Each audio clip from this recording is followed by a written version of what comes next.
Bismillahirrahmanirrahim. Alhamdulillahirabbil wassalatu wassalamu ala asyrafil anbiya'i wal mursalin wa ala alihi washabihi ajma'in amma ba'd. Assalamualaikum warahmatullahi wabarakatuh. Okay, hari ini saya nak menjelaskan dan menceritakan apa itu teori egoisme. Okey, ini adalah pengenalan sedikit lah pasal teori egoisme ni. Okey, teori egoisme ni bermaksud sesuatu tindakan yang betul dengan melihat kesan kepada individu tersebut. Perkataan egoisme ni, perkataan asal dia adalah ego daripada perkataan Latin. Dalam bahasa Melayu maksudnya aku. Ego tu maksudnya aku. Okey. Egoisme ni, teori ni adalah bersifat individualistik. Okay. Individu yang percaya dan berpegang kepada teori ini, dia percaya bahawa teori ini akan memberikan faedah kepada diri dia sendiri. Apabila sifat mementingkan diri sendiri dan memberikan kepentingan kepada diri sendiri sahaja, ia akan memudaratkan hubungan antara satu sama lain. Bila orang lain tidak dapat kepentingan dan kepentingan hanya kepada diri sendiri, ia akan merosakkan hubungan silaturahim dan sifat nilai-nilai murni tidak dapat diterapkan dalam masyarakat kita. Okey, seterusnya, pada pandangan saya, teori egoisme ini ada baiknya dan ada buruknya. Okey, pada pandangan saya, teori egoisme ini tidak wajar untuk diterapkan dalam masyarakat di negara kita.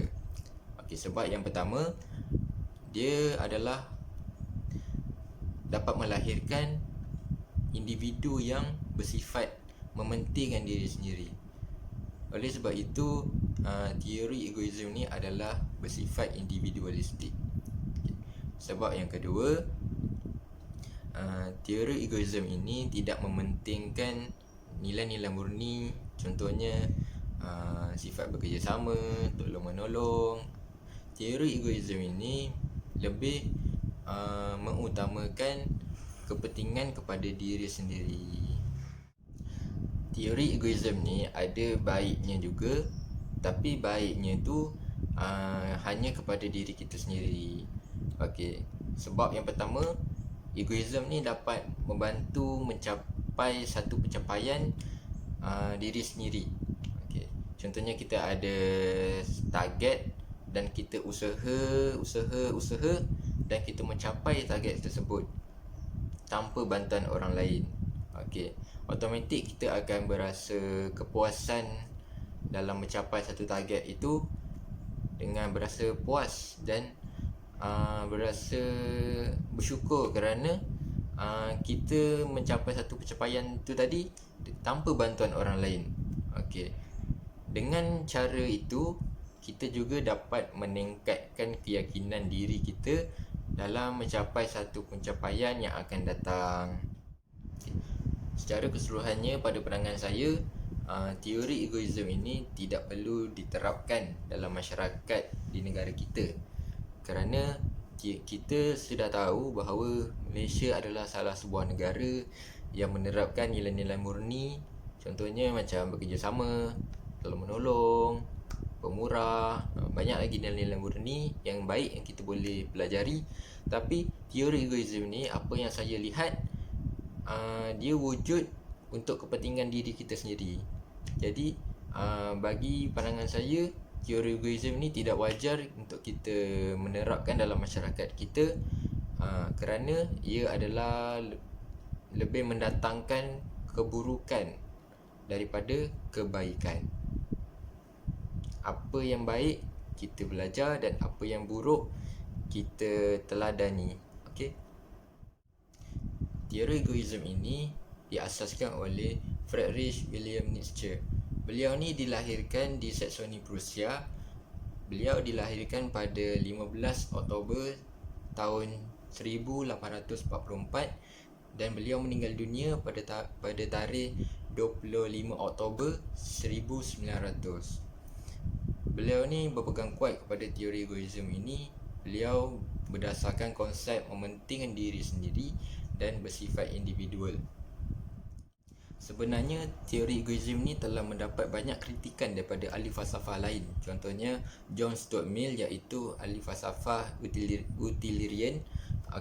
Mereka dan juga ahli-ahli falsafah teori yang lain mengkritik teori egoism ini. Tapi Nietzsche ni dia tidak peduli dan mengedahkan kritikan tersebut, dan bagi beliau adalah ahli falsafah yang dapat menguntungkan dirinya, dan konsep dia tu adalah betul dan tidak bercanggah dengan siapa-siapa.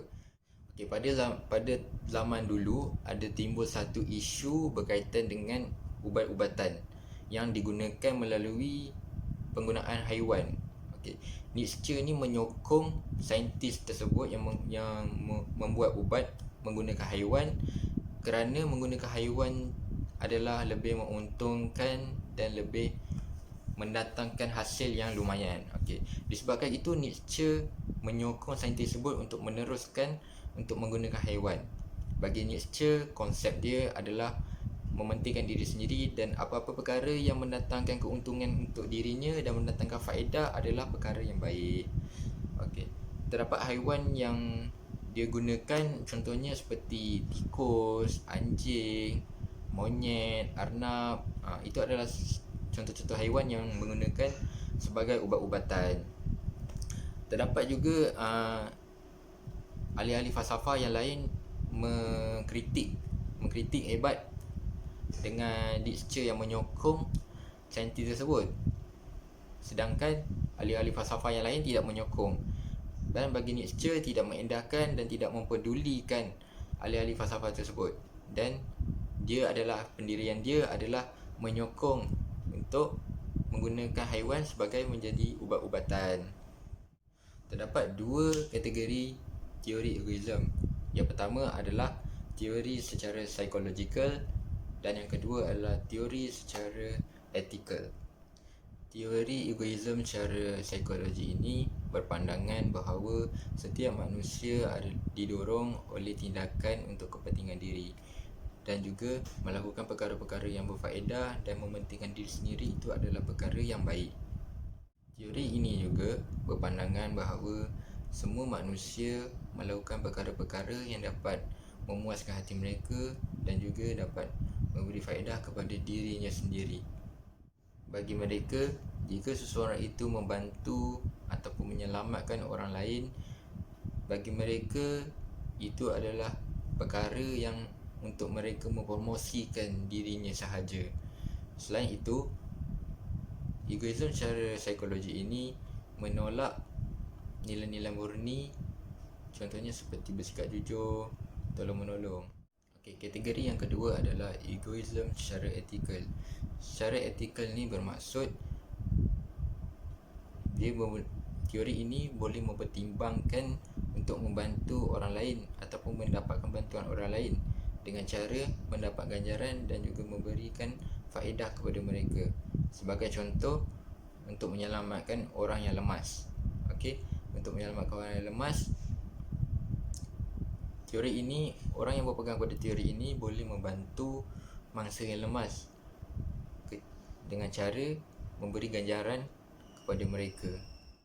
Secara keseluruhannya, teori egoism ini adalah sifat yang individualistik dan hanya mementingkan diri sendiri dan tidak memikirkan kepentingan orang lain.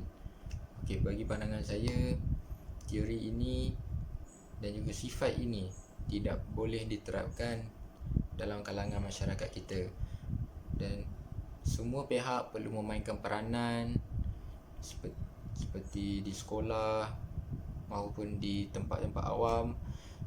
Sesiapa sahaja yang mempunyai sifat ini, kita hendaklah menegur ataupun memberi sedikit penjelasan supaya mereka sedar bahawa sifat-sifat mementingkan diri sendiri ini adalah sifat-sifat yang tidak perlu dan juga perlu dibuang dalam diri manusia. Jadi, kita negara yang special, negara yang banyak bangsa, perlulah membuang sifat-sifat teori egoism ini dan perlu menerapkan nilai-nilai murni yang lebih efektif dan memberi kebaikan kepada negara kita. Sekian, wabillahi taufiq wal hidayah. Assalamualaikum warahmatullahi wabarakatuh. Semoga bermanfaat.